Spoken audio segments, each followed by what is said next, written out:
Welcome to the Survivalist Podcast with Mark Puhali, Doc Montana, and Matt Gould.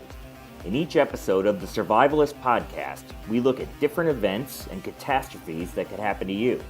Then we give you the knowledge, resources, and recommendations you need to survive. The Survivalist Podcast is brought to you by Forge Survival Supply. In an era of uncertainty, Forge Survival Supply provides more than emergency supplies. We bring you and your family peace of mind. Use the promo code SURVIVAL at checkout at forgesurvivalsupply.com for 10% off your order. This podcast is sponsored by Epic Water Bottles and Pitchers. Every year, millions of Americans get sick from drinking contaminated water.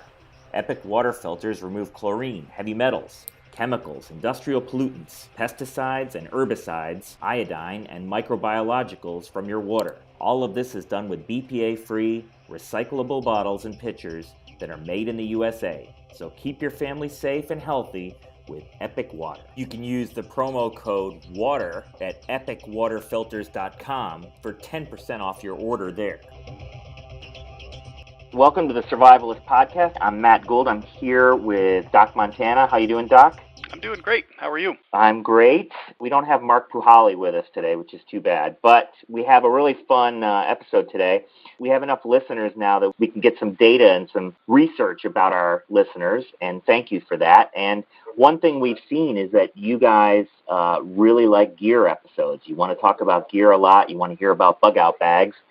So we have another episode about bug-out bags ready to go, but we didn't want to do a very straightforward gear episode, or I didn't want to. I think Doc's more of a gearhead, so Doc has come up with a really interesting way to look at bug-out bags. Well, what I decided is maybe we would play out a bug-out scenario, starting with an event and then moving forward to see what transpires and then how we can use that gear. And if it's okay with you, Matt, I'd like to name a lot of particular gear, name brands, etc., and maybe why, and then just see how this thing unfolds over time. Well, for the first hours, first days, and probably go into it a couple of weeks, because then things are going to be, they're either going to have shaken down or going to be kind of in a cycle of how you use the gear, so you aren't adding as much. Does that sound good? I think that's great to name brands. And, as you know, we are sponsored by Survival Cash and Forge Survival Supply. So I want to mention that's not why we're doing this episode, but you might as well take advantage of it. If you want to buy any of the brands that Doc mentioned, you can go on Forge Survival Supply and use the promo code SURVIVAL for 10% off your order. So let's go ahead and start. And I wanted to choose an area in the country that maybe was a little bit more representative than me out in the sticks and you in the big city. And so I actually Googled essentially the population center of the U.S., and it turns out it's just a little to the west of Springfield, Missouri. Well, Springfield, Missouri also ranks as the number 5 or the 5th most dangerous middle-sized city in the U.S. That was a number of years ago. So it's got some challenges on its own, and it turns out if you look at a kind of how I view some things as an escape map, it's actually boxed inside the center of a square with Kansas City on the northwest, St. Louis on the northeast, Memphis on the southeast, and Tulsa on the southwest. So if you think about trying to escape, if there was something, we're not going to use an EMP, but that would be a good scenario to play with. You might see an exodus, but which way would you go, given that you're going to encounter the people probably leaving those major population areas, headed your direction? So okay. So basically, you're living in Springfield. There's a shit hits the fan event, and you grab your bug out bag and get ready to go. That's the scenario. Okay, so let's start with that. I thought, well, okay, what could cause something like this? And I needed a scenario other than maybe an EMP, although you could imagine if things shut down. An EMP, I'm sure everybody knows, but is electromagnetic pulse, right? So that could be a bomb or some kind of solar event that knocks out all electronics. Yes, or whatever the strength is and the durability of the electronics. It can be from mild, like the Carrington event, to catastrophic or anything in between. But what I needed was something that had probably a foreseeable end. So what I decided is to use maybe a terrorist strike on the railway system, because this area, especially around Kansas City, is kind of near the geographic center, which means it's a major transportation hub, and a lot of businesses locate their warehouses in the Kansas City area because it makes distribution more even. So if you ship everything into the distribution center in Kansas City, then it's kind of an even direction anywhere you go, versus if it was on a coast where everything is going to be across the country. And then I thought, so it's got a massive ripple effect for the whole country. Bingo, there's a ripple effect, but also if you introduce some unknowns, and let's say the terrorists bombed or placed bombs on chemical trains. And Springfield also is a major intersection of a couple of railroad lines. So let's say we're starting out in Springfield. All of a sudden there is some big event you see, over on the west side of town, the big clouds of smoke. You see everyone running over there. The other thing I had to do is clear out the ability for people for the National Guard, et cetera, to come in. So there are corresponding events in, say, St. Louis and Kansas City. So now a majority of law enforcement and the federal response has to go to these bigger cities, which then puts us a little bit more on our own. And since it's already kind of crime-ridden, sorry, Springfield folks, it may deteriorate faster. And then imagine the roads are highly controlled because the other larger major population areas are evacuating. And then with that evacuation, all interstates point away, not away from Springfield, towards Springfield. So that's how I'm going to start this out. So it's a very detailed scenario, but in my mind, very plausible scenario. Well, it's actually based on events and response. Another one I'm going to throw out is that there is a slight wind from the north. And the reason for that is that our friends here who are bugging out, we'll call them Dick and Jane. They're a couple of late 20s, early 30s folks living in an apartment in Springfield. And what happens is the cloud of toxic gas is slowly moving south. Well, Dick and Jane were kind of savvy. They had bug out bags, and they were looking at the map and thought, well, we'll head down. There's more rivers south. So basically what we're looking at is there is a way not to escape in the direction they had planned, but in their alternate direction, because you always have another one. In this case, they're going north compared to national forests, this would be more like a wasteland. It's been chopped up. There are farms all over the place. Not any big rivers right away. Lots of property lines, so everything's chopped up, and a few square miles of trees at any one point is a lot. But That's what they do. So the event happens. They decide they're going to head out. They think, oh, this doesn't look good. They've watched it for a while. There's starting to be a little bit of civil unrest. People are taking advantage of it. Let's say it's in the middle of summer. Let's say it's about 2 in the afternoon. So they race home. They maybe were sitting at a cafe enjoying a nice lunch or something. And like most of us, their bug out bags are loosely packed. So they quickly grab the things around the house that they've been using, stuff them into their bug out bags. Dick has a giant bug out bag, and Jane's got a medium-sized one. Dick grabs his AR-15, and he's using a Eberly stock G4 operator for a giant bug out bag, and it's got a rifle slot in the back of it. And Jane's using a Eberly stock Dragonfly, similar but smaller, and she grabs her rifle, which is a Ruger 10/22. They both strap on their Glock 19s on their hip in their holsters, and they throw their bug out bags in the back of their old pickup truck.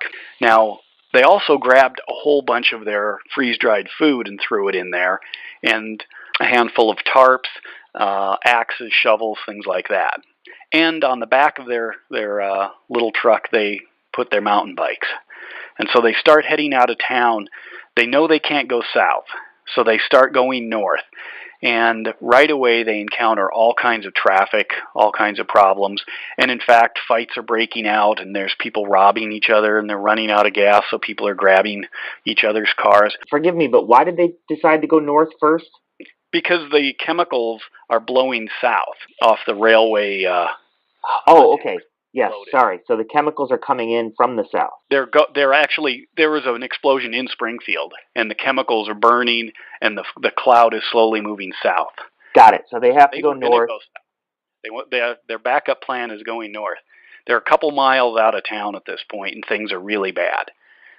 So they abandon their truck. They just drive it right off the road as far as they can and park it. Now, one of the things they do is they know that there's a way to ride bikes on an old railway line, one of the rails to trails that heads north. So they aim for that, which was always part of their plan. And they also cache all of the stuff they can't carry. So they do their best. They know that their car's probably going to get looted, so they grab all their stuff and the shovel. Remember, they toss that in and find a location where they can just bury the food and bury some of the implements in case they can get back and they need it. Otherwise, all they've got is their bug out bags. Okay. So they grab that. They bury their stuff, make the cache, get their bikes off, and take off. So they're getting away from the highway.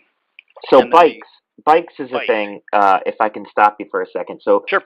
Hardly anybody thinks about bicycles, right? We talked about that in a previous episode, that you wouldn't think of a bicycle as part of your bug out bag, but in a way it is, right? Yeah, I wrote an article about bug out bikes, and it's I think an excellent mode of transportation. Obviously, you're a little bit limited in terms of speed and even where you can go.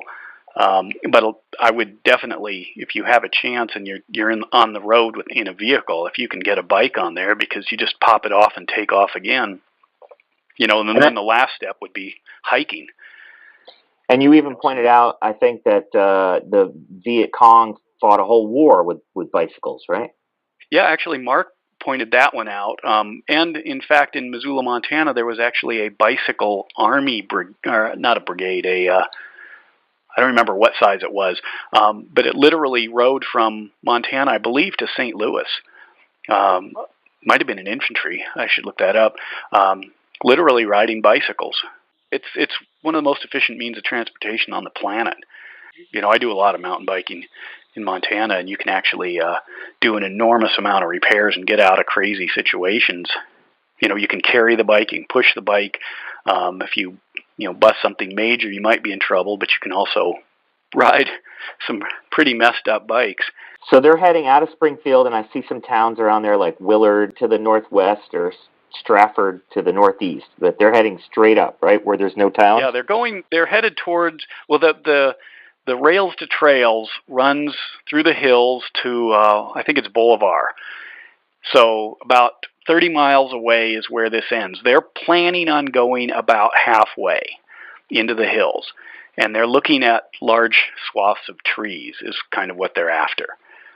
So okay. That's where they're going. And so they pulled off the road, they've cached their gear, what they can't carry, and that's one of the things I recommend is, if you can carry it, bring it, because you can always leave it. But you can't recover. You can't go back and get it once you're gone.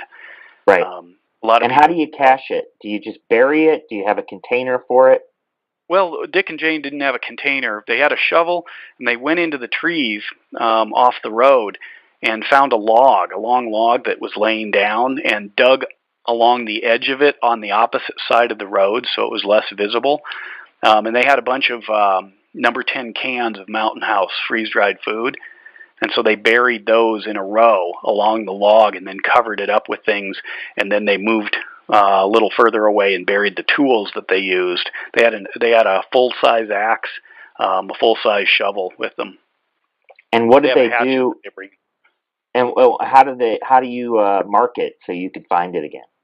They have to remember. They do have a GPS, so they could do a waypoint. It depends.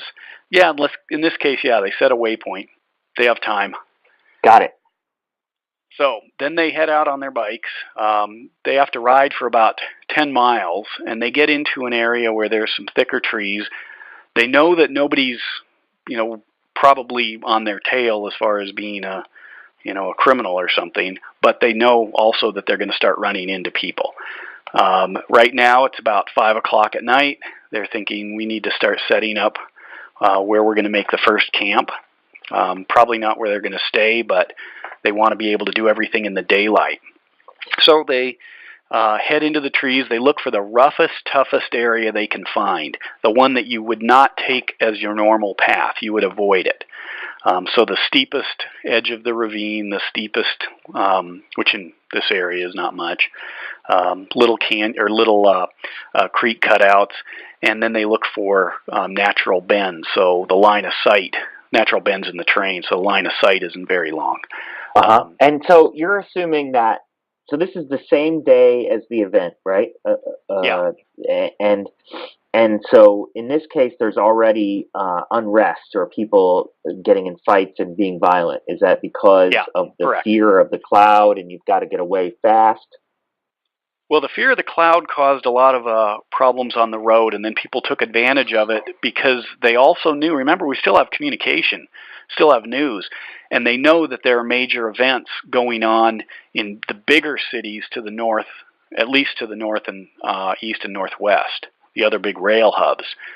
And the National Guard and many of the local law enforcement have moved to those areas.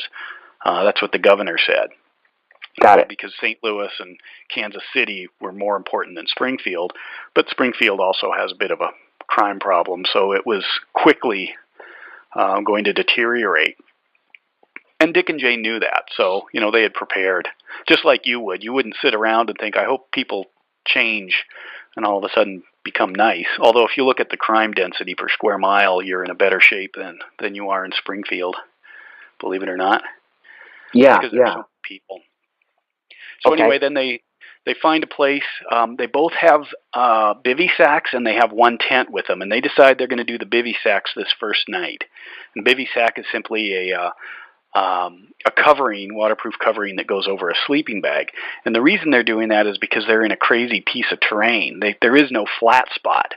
So what they're looking for is just something about their height that, like a little depression. We had talked about it with snow trenches, but you can find natural trenches. So they each find one of those where they can be able to sleep, and they're facing away from each other. So their feet are together, pointed towards each other, and their heads are away. So it's kind of like how deer and a lot of animals will lay down, and they're covering each other's six, basically. And then they take their paracord, so they each have at least 100 feet of paracord. And they string it around, and 100 feet plus 100 feet is 200 feet, which would allow you a circle with about a 30-foot radius if you make a circle. So starting about 30 feet away from their tent, they make a circle around their camp, and then they prop it up. So this is a trip line. And then they take they're going to take, after they cook their first meal, they're actually going to take some of their cookware and hang it on that paracord. To like two of their Snow Peak titanium cups will be together on the paracord, and they'll clank if you bump the paracord. Right. So they're using trees to get the paracord up, or anything they've got that's about between a foot and 2 feet off the ground. So whatever it can be kind of sensitive. It's not super windy right now. So they're using little trees. They're using branches if they need to stick them in the ground, and then and any plants or bushes. Basically, if somebody's wandering, they're going to stumble into this. And since they're using kind of an olive drab paracord, it doesn't show up very easily. Right. And how much? I want to just back up. How much do their packs weigh that they have?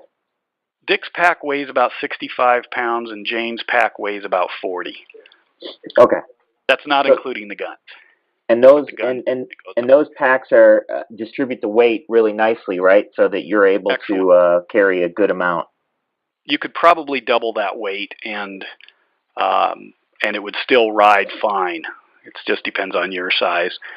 And they originally were going to weigh more, but when they had to switch to bicycles, they dumped a little bit more. They know there's going to be water where they're going. It's not lakes and ponds. It's small little little kettle ponds and holes in the ground, etc. There's plenty of water, but it's just not a big body of water. And that was chosen on purpose too, because most people will look at a map and head towards water, lakes and rivers. And there's a lot of water that isn't big enough really to map. But if you see a lot of water, and there's a lot of little creeks and lakes and things in the area, you know that there's also water nearby those, unless you're in a desert or something. Right. And they know about this anyway because they've ridden their bikes on this trail and kind of thought about it. Okay. So they decide they're going to do a campfire this first night. Okay, so they're not worried about that being seen, and that's because they're... Not yet. Okay.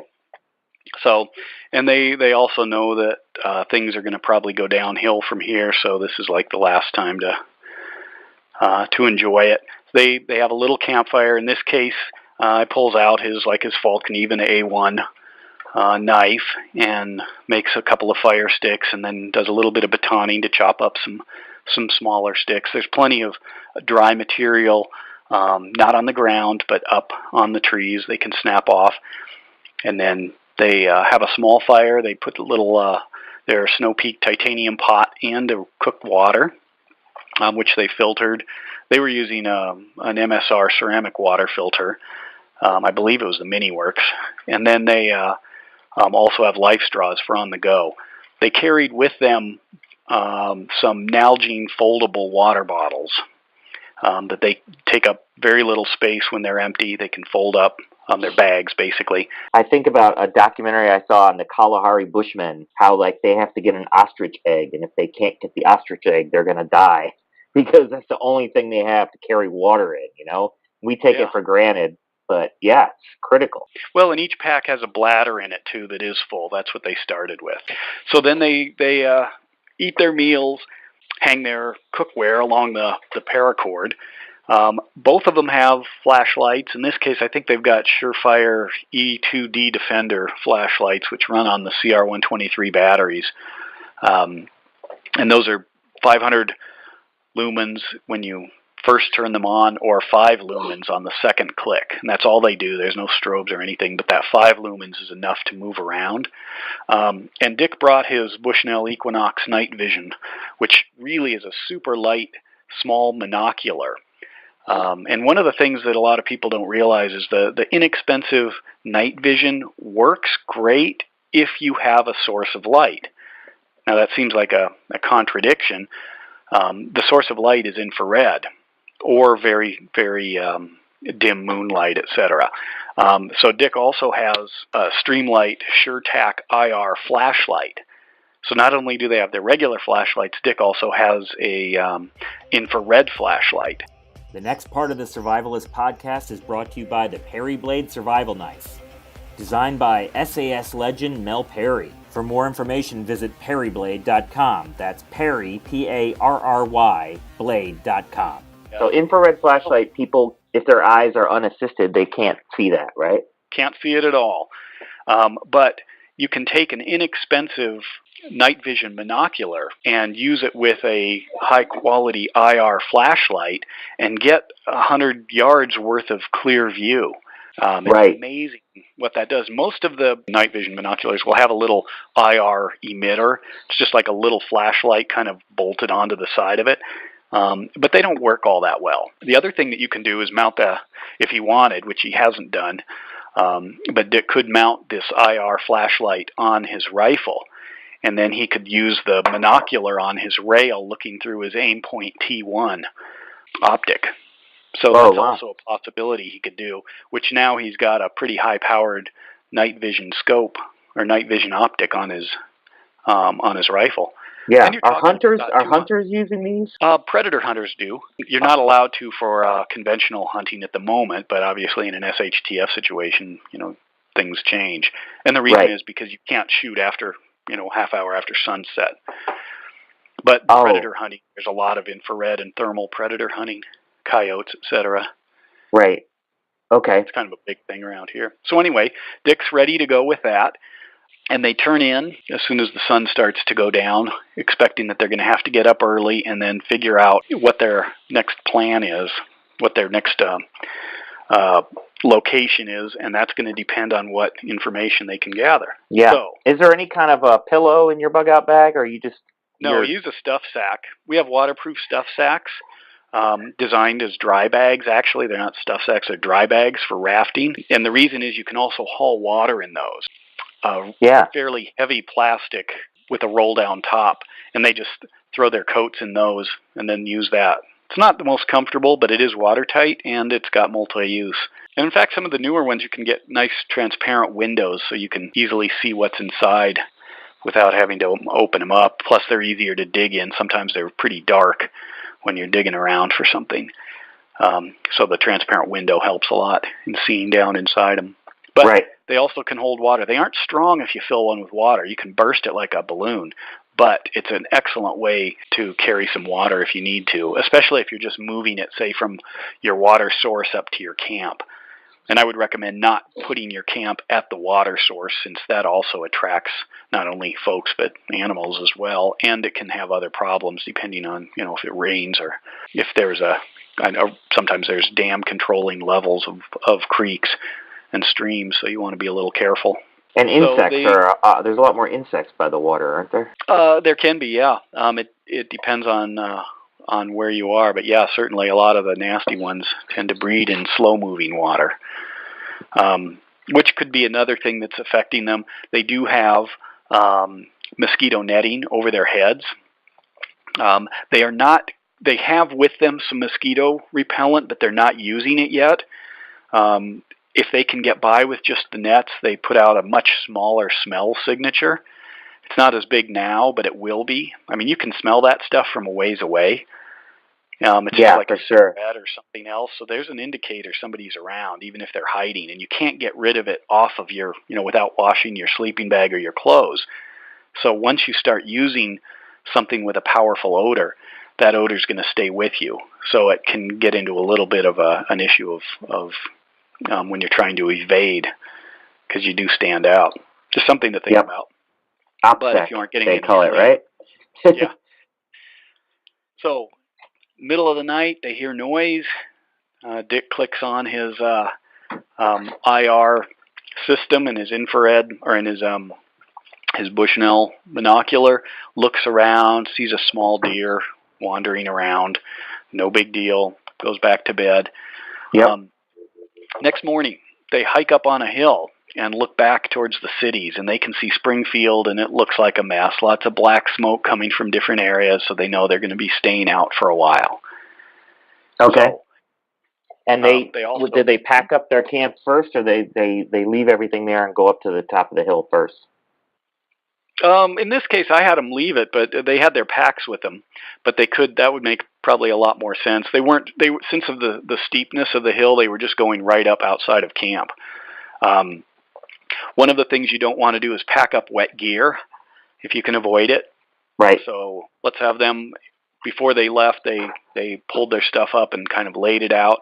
A lot of folks who are a little bit more nefarious tend not to operate in the early morning. It's more of a later day, evening, night. So if you're up at sunrise, or even before, that's often a good time to move around. Okay, so now they're heading north towards Boulevard, right? Well, they're not going to go all the way there. They're going to find the best place right in an area, and that's where they're going to actually have to build out their essential bug-out camp. And the reason they're not going to keep moving is because there's no benefit to it. Not yet. They have enough supplies. Each one of them has about 20 days worth of freeze-dried food with them. Okay. They know and how much does that weigh? How much does that weigh? 20 days worth. You're getting probably dry weight. You're getting about 3 pouches, 2 to 3 pouches per pound, depending on what's in them. Okay. So they've got a significant. They're working with about 10 to 15 pounds of food. Now they also have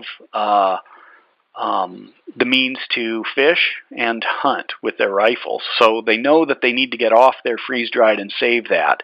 And Dick knows there are deer around. He's probably thinking maybe he should have taken that one last night, but he also he didn't know what he was in for, and they don't want to have to, just leave it. Right, so, and if you take a deer, you got to you'd have to do a lot to the meat, process it, and everything, right? Well, it wasn't a very big deer. Yeah, you don't have a lot of time, but you can cook it up. Um, it all depends. That's also another reason to kind of hunker down in a place in your bug out camp.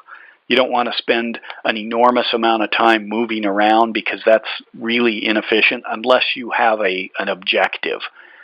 Now, ultimately, they probably will. They're going to have to make a decision. They can't stay out here forever, but they need to let the civil unrest kind of calm down.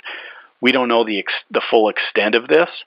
They do have a radio. Dick and Jane each have one. They have little Grundig M400 radios. It's a little thing about half the thickness of a deck of cards that they're able to use to try to get information. But it's still quite confusing, and they can tell right away that there's probably some discontinuity between what's being said and what they actually see in the distance. So they're going to just hang out, but they want to get a good camp.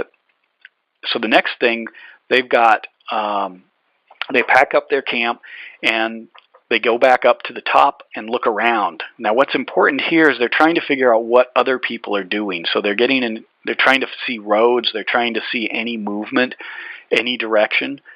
And they're also looking, again, for that tough spot.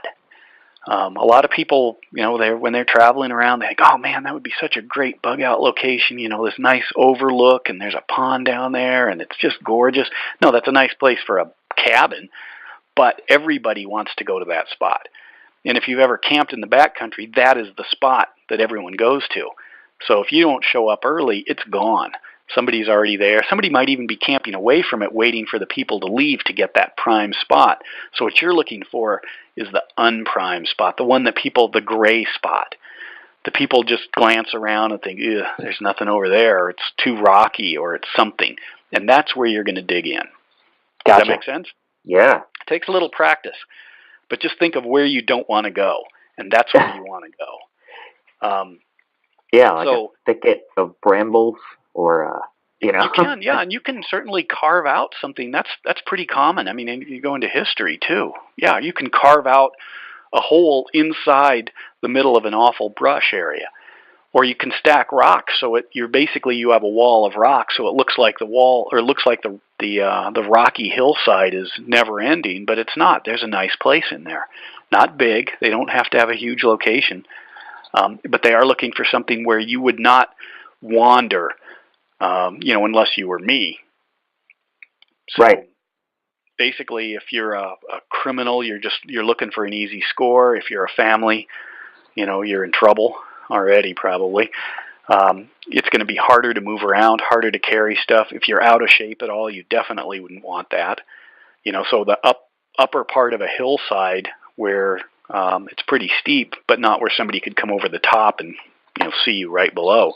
So those are all good spots. The high ground, unless you're thinking battle, be a little careful, because sometimes other people immediately are going to look for the high ground as well. That's not a gray area. And if they don't see you, that's where they may head. So, if you see a castle on the hill, you think, okay, I might have to fight that castle. But if it's totally empty, you might think that's exactly where I'm going to go and set up. So you're, again, inviting somebody. Right. So you want to have a gray bug out camp as well. Just right. Something nondescript. Just going back to bugs, though, doesn't the high ground also have the advantage of not having as many mosquitoes and bugs? It certainly can. It depends on that's kind of a function of the wind, and we're not talking about very high ground here in Missouri. It's not an alpine area. We're talking about a rolling hill, a few canyons and rivers. Definitely something that the difference between the bottom and the top is probably not a lot, unless you're in one of the deforested areas. And if you look at satellite imagery, you're going to see we're talking about fairly small wooded areas. Okay. Because right. A lot of it's been taken down. We wanted to go south. We wanted to go all the way down into the national park, or the national forests, the wildlife preserves, things like that, but we can't. We had to head north. Okay. That's part of the scenario. So the next thing we do is look for, or in early daylight, we're looking for another place to set up camp, dig in, and then start fortifying it.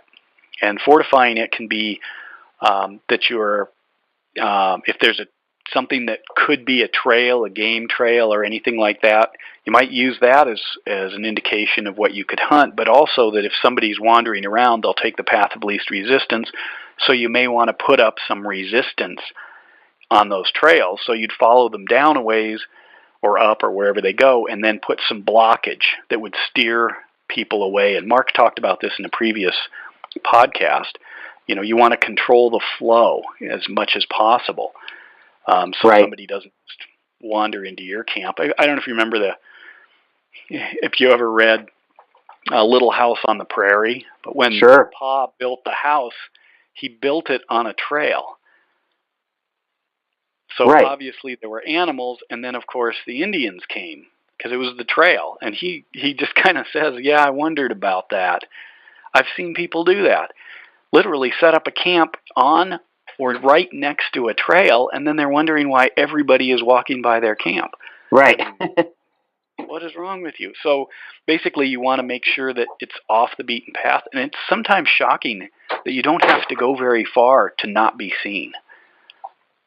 Right. So you want to take that into consideration. So then they beef up their area, make it look both natural, but also block any lines of sight that somebody might have from either up high or from a distance. And then they want to start circling around it to look for resources, look for hiding places, look for anything that they may need to know if things get worse. Because this is now I think I called that their work envelope in a previous podcast. Yeah. This is their space. Then they set up their perimeter again using their paracord, and that's a little bit more permanent because this is the space they're going to hang out in. They also want to start doing a little bit of distance reconnaissance, so they know if there's a creek, they follow it a little to see if there are any larger open areas of water that could be for bathing, hygiene, fishing, etc. So they've set up their area. Now what they're doing is they're going to start listening more to the radio, try to figure out if there are any reports that are more realistic, because they know they're going to be out for days at this point. Right. So then they start thinking, okay, I need to have other types of weapons. They may start sharpening up sticks for spears or for any kind of a defensive mechanism that could be around the camp, be used at night. Take an inventory of food and think, okay, we need to start probably considering hunting and fishing. They do have their Emerald pack fishing poles. They each have one. What are those? It's a little spin rod. It's about 1.5 feet long. And it folds, or it breaks apart into 2 pieces and folds down. Casts quite nice. I actually did a review on one. It does have some great survival capabilities. But technically, if you fish, you're expending energy doing the fishing. So you want to find a way to minimize that amount of energy. Fly fishing, wading in a cold stream, chews up a lot of energy. Right. But if in the winter, if you can't get close to the edge, you're going to have trouble fishing. And also the ability to drop your lure or your fly or your bait where you want, because a lot of fish don't hang out right next to shore by you. So the people who are thinking they're going to try to fish with their spool of fishing line wrapped around a Coke bottle or something, it doesn't quite work that way very well. You're going to spend a lot more time and effort trying to fish versus having something, and as you know, I prefer the fishing side. Yes.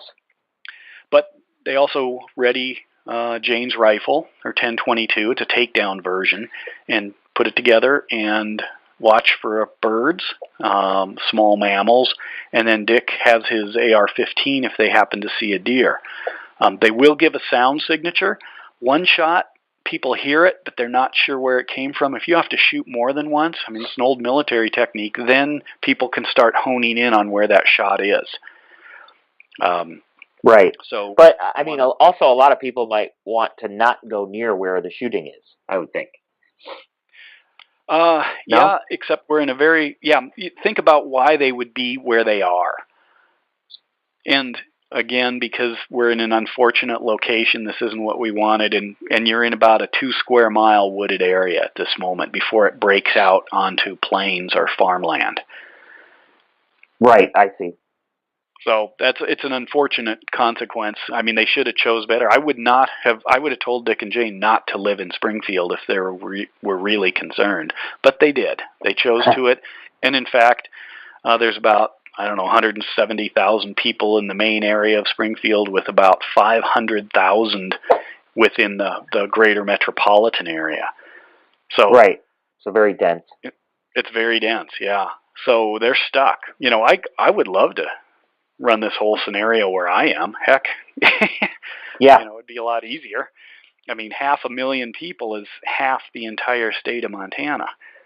Our density is so low, so but that doesn't make probably good listening, because the challenges are the same as headed out and camping. Right. So all right. So now they've decided that they're going to have a more permanent space. How many miles are they outside of Springfield at this point? They're about 15. They're somewhere around halfway to Boulevard. Okay. And the reason they're there is because there's a rail to trail project that made a bike path. So you should be aware of those. Again, for moving off of the road. So they're following an old railroad line. And I don't know what it's like on your end, but they're pretty popular around here. We have a lot of those. A whole lot of those all around us. Yeah. Actually, New Jersey, I live outside the city of New Jersey. People don't think of it, but it has a lot of undeveloped area and a lot of these rail lines. It's a good tip. Yeah. So they know that ahead of time, and they're planning on that.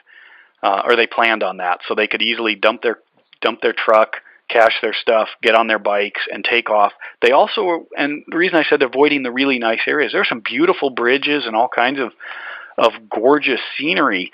That's where the average person who hasn't thought this through would probably stop and think, wow, this is wonderful here. Well, everybody's going to go there. You want to go to the place where nobody wants to be, but still has good cover. Okay. So now you're setting up your sort of semi-permanent camp where you could be for a week or 2 weeks or a month, right? Yeah. I set this in the summer. Obviously, if the seasons are going to change, you'd want to work around that, and that can be, let's say you're going into a more rain or something, but you're going to be there a while. You may want to look at rain containment areas, so you can look at the terrain and say, okay, this is a little small, tiny ravine down the side of the hill, but there's moss in it, so this probably is going to have water soon, because the water will soak into the mountain or into the hills, and then be funneled down through whatever's underneath, the aquifer, or the local aquifer, down into a place where it comes out, and that's where it feeds the ravine. The ravine is erosion. The moss is an indication of the moisture. So you may want to be around one of those if there's no other water source nearby, because that soon may become a water source. But that's probably not going to happen in July or whenever we left. It's going to be a while.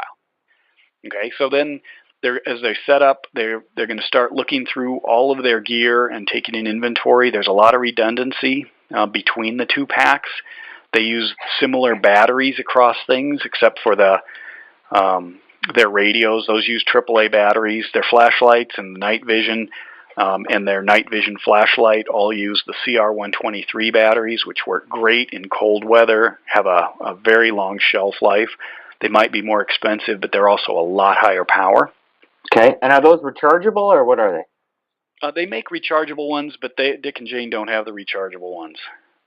They're using Surefires. Dick bought a bunch of them on Amazon. Gotcha. And but if you're operating things with discretion, they'll get quite a bit of use out of them. So they're able to manage for at least the foreseeable future with what they brought. Dick also brought his Leica binoculars, and one of the things he wants to do is kind of reconnaissance, and he's going to notice people in the area, even from a distance away. So he's got some 10 by 25 Leica binoculars with him. So he's going to scout out what's around him. What else will happen is probably people will be moving through the area and, like him, setting up their camps. He's not the only one that knows about bugging out. So he wants to know where they are before they know where he is. And then maybe even look at them and say, okay, this seems like a solid group. Maybe we'll meet them, somehow. Okay. When you're talking weeks, you don't camp near somebody very long without going over and talking to them. It starts to get weird and uncomfortable. You both think each other's nuts. So he is using an optic to increase his ability to see. So he does have one, but he has a really good one. And the reason that's important is because it's his last one, possibly. You don't want to go out with cheap gear. A lot of people are thinking, well, I don't know if I'm going to leave it in my bug out bag. I shouldn't have a very good one. Well, I say the opposite. But remember, right. Dick and Jane didn't have their bug out bags fully ready to go. What they did have was a note of what they needed to put in their bug out bags because they weren't fully formed, because they'd been using the gear. They aren't like me that has 2 or 3 or 5 of everything, so they actually had stuff out, but they needed to put it back in on a whim. Not ideal, but that's reality, and you've got to be ready to deal with that. Yep. So he's also hunting at this point. He's tried to decide what size game would be appropriate if he saw it. He's doing that model ahead of time, so he's not having to decide while he's got something in his sights, maybe for a second. He's making a decision. Everything from this size down, I will shoot. Okay. So you're already going into it, because what happens, what if he sees a cow walking through the woods? Right. He escaped, somebody crashed through a fence, and there's a cow right in front of you. What do? So in that case, he is not going to shoot it. And part of the reason is he's worried that maybe somebody else might be looking for that cow, and now he's going to get in a war, because if he shoots it, he can't move it, and somebody's going to track it, and when they find him, now he's in a gun battle. But a small deer, that's probably the limit. Something he can carry on his own. Not necessarily drag through the forest and leave a giant trail, but literally carry. So he can gut it out, bury the gut pile, and carry it back to his camp. So that's his limit. Make sense? Yes, that makes sense. And how long would that deer meat, like after you kill the deer and gut it, how long do you have before you have to cook it or smoke it or something before it goes bad? It depends on the ambient temperature. We're talking pretty warm here. Generally, people like to let it cure a day or two in the fall. I would say you've got about a day. Sometimes you can, depends on how you can cool it. Some people add water to it. Some people have tried to rinse it off to cool it a little bit faster. What you can do, though, is, as you said, is smoke it, or you can start cooking it. Right. But that's also a problem. There's going to be an enormous amount of waste here, because most people are not capable of preparing the food for long term. But I would definitely cook it down, and that's unfortunately going to require a campfire. You aren't going to be able to do that over a gas stove. So that's something to think about. If you've got strong wind, that can help, because it not only distributes the smoke, which then people would notice, but it's hard to follow it when there's a lot of wind. So it's kind of a double-edged sword. So they may be thinking about that, or they literally go out in the open. They haul it somewhere else, and they're making a scene somewhere. They can be viewed, and they've got a campfire, but then they're going to disappear. So they've literally gone somewhere else in order to deal with this, and there's a risk. I mean, that's what this whole thing is about. That's a smart idea, and you'd have weapons with you, of course, as a deterrent. Yeah, you want to be careful. Both the carbine, it can be good or bad. If you look like you're hard, you've got a nice weapon, not an old Winchester hunting rifle or something, but a decent AR with an optic, that also can be a target, of course. You may Right, can be a target, and they can get you from far away without you even knowing. And remember, there's just the two of them. We haven't got into first aid yet, but obviously we could run some scenarios where somebody, trips and cuts open their knee. What do you got to deal with? In that case, a couple of options. You can boil water to scrub the wound, or if there's what seems to be a clean source of water, you can use that, but then you also want to use an antibiotic cream on it. Some people really hate those. Other people say, they're lifesavers.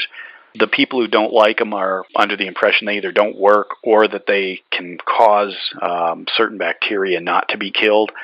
To me, you're killing a bunch, so you're going in the right direction, but it's not perfect. And then the dressing and cleaning and maintaining of that wound. The ability to carve a crutch using your knife. It's something that you can walk with.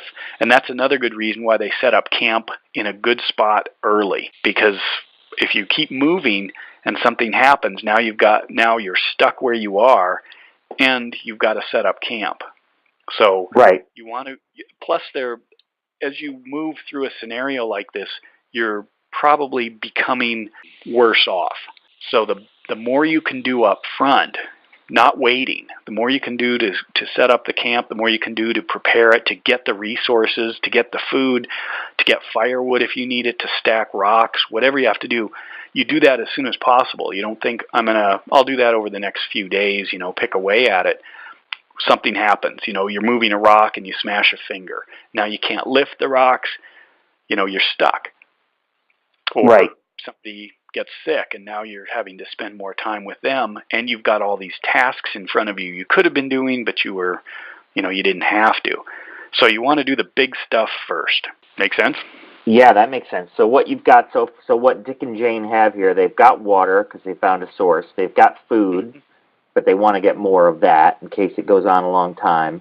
And they've got some kind of shelter, which they brought with them, and they've got a spot that they're hiding in plain sight, like we talked about with the Joe Nobody episode. Yeah, what they've got now, I should mention that, they both had bivy sacks, which are very fast set up, and you can put them almost anywhere that you fit. They also have a lot of other uses, but that's what they used them for. But they also have a small tent. The tent that they have is about the size of 2 sleeping bags.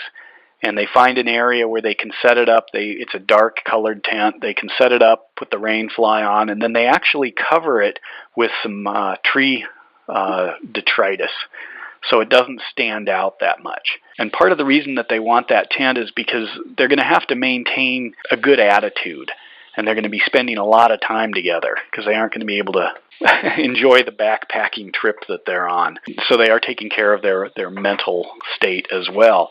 They do lose a little situational awareness, but they try to up that with both the defensive sticks, the defensive mechanisms. You can set up rocks that'll teeter, so it will make noise if somebody trips over something or knocks something. A lot of people, when they walk through woods, they tend to break stuff.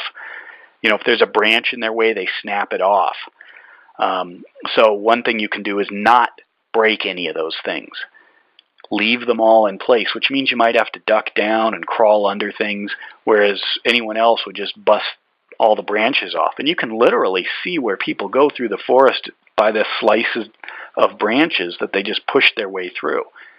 Even little tiny ones, or they don't step over them when they're low to the ground. They kick right through them and break them off, and then you've got a fresh break. So that's a tracking tip there. But if you leave those in place, people have a hard time not doing it when they're wandering around. Right. And so those would be not only sound indicators when it happens, but also an indicator that somebody had been there. And then just looking at their basic gear, they have rain gear, right? That's the tent for the tent. They'll have Gore-Tex outerwear, pile or fleece innerwear at this point. If they had gone out in the winter, they would have updated their bug-out bags with some more cold weather gear, but that would be sacrificing space and weight a little bit. So they have fire. I'm assuming they have fire starters, 3 different ways. They have fire starter. They have matches. They have lighters. They have 2 stoves. They've got a mini gas stove with a gas cartridge, and a lot of people think, well, that's absolutely ridiculous.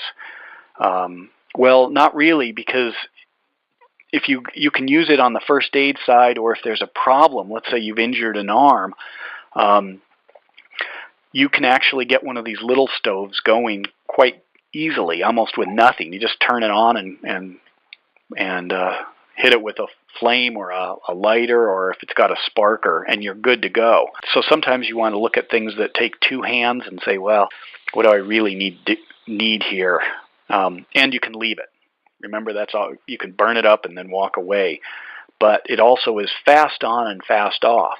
You can eat your Mountain House food with just water and stir it up and let it sit for 20 minutes. It's not that good, but you can certainly eat it. But if you want to cook something, using a liquid gas stove is more effort, has a bigger sound signature, has a bigger odor signature, and it's slower to start and slower to cool down and shut off. So sometimes you may want to, like if you're cooking and you hear a noise, you may want to shut everything off and hide it. That's a little harder to do with a full gas stove. That makes sense. Not a big concern, but something to think about. And the little micro stoves, honestly, they weigh, a couple ounces. They fold out. They basically just screw on top of a gas canister, and they work amazingly well. Light, you talked about the flashlights. They got at least 2 dependable flashlights, and then what about the survival knife? That's one of the most critical things. So they've got that with them. Both of them have actually, Dick has got a Falkneven A1 Pro, and Jane has a Falkneven F1 Pro. It's a little bit smaller. They both carry Leatherman Charge titanium multi-tools, and Dick also has a small Grand Force Brux outdoor axe. In their first aid kit, they have a couple of razor knives, and Dick has a neck knife, but it's packed away at the moment. Very small and light. Dick's carrying an AR-15. He has 4 mags with him, all loaded, and Jane's carrying her 10-22 takedown, the Ruger gun, and she has got 2 10-round magazines and 1 25-round magazine, but then she also has 400 rounds as well inside a sealed bottle. I call them bug-out bullet bottles. You can Google it if you want. And then they both have Glock 19s with 2 mags each that they wear on the outside of their clothes. We've made it for the first few days only, and they've been making use of their stuff. And I wonder if we should break it here and come back, Doc, and talk about the longer-term solutions. I mean, you're talking about a book, basically, the traditional kind of prepper fiction. But what I wanted to do with this was just simply say, okay, here's a plan to get you started. And then, obviously, once you're out, you're out. So then it becomes just day-to-day survival, which is the 7 things. They're going to have to maintain their shelter. They're going to, have to have food, have water. They're going to have to maintain their security. They're going to need those things on a daily basis. It's no longer, a whole lot of exploring at the moment. In a Walking Dead scenario, you know that you've got this challenge of the zombies, but then you also have supplies everywhere. Yeah. Oh, so you're saying we've reached the end of the scenario. We don't need to come back for another episode. We could run a different one. What we're going to do is carry this out until they feel like it's time to start exploring going back into society. You remember they're in a fairly densely populated area, compared to a lot of places, with the migrations from the other 4 large cities where people were wandering out. I mean, you could get Mark on and talk about, okay, you're encountering people. What are techniques for dealing with folks you don't know? What are reconnaissance techniques? Boy, there's just a lot of different directions. But what I wanted to do here was get them out and get them set up, and now they're dug in, and they're waiting, which is what a bug out is actually all about. You're going somewhere else. It means you have to leave for some reason. Now, there are people probably bugging in Springfield, and hopefully they're doing okay too. But remember, Dick and Jane, I put them in an apartment, not a house, for that reason. They are not invested in their own property, and like a lot of people, they might be in an area that, in an apartment complex, and they don't know how secure it is, and they don't know all their neighbors. It's different than living in a neighborhood with a house. Absolutely. So at least we know they're set up. They've got food, they got water, they got the right clothes, they got the right shelter, they have some first aid, they have basic gear, and they have security in terms of weapons. So they're in good shape. So we'll leave Dick and Jane there. We'll come back next week to, we don't know what the topic is yet, but we'll have one for next week. Sounds great. Hope you learned something. I did. Thank you, Doc. You've been listening to the Survivalist Podcast with Mark Puhaly, Doc Montana, and Matt Gould. Brought to you by Survival Cash, Forge Survival Supply, Epic water bottles and filters, and the Perry Blade. Please visit our website, thesurvivalistpodcast.com, for more information.